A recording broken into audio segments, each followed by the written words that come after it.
I got involved with drugs, alcohol, prostitution. I was just trying to find something to fill the void that was in my life. I thought maybe if I had more things or had more drugs, or maybe that would be the solution, but it wasn't. It was a park similar to this right here, occupied by homeless.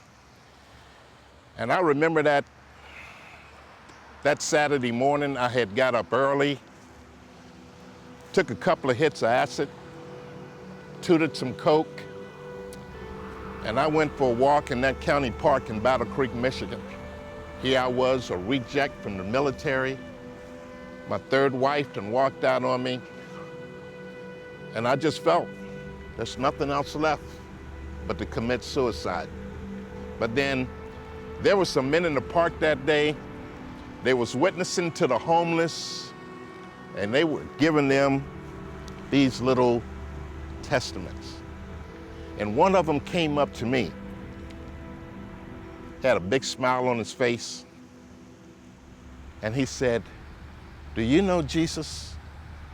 And that young man, he took that little testament and he opened it, and he showed me, "For God so loved the world that he gave his only begotten son." And I personalized that. For God so loved Leroy Cannady that he gave his only begotten son. Then he opened it to the book of Romans, and he showed me how I can pray and ask Jesus to come into my heart to be my Lord and Savior. It was that day I prayed. I asked Jesus to forgive me. I asked him to come into my heart, clean up my life, and to make me somebody.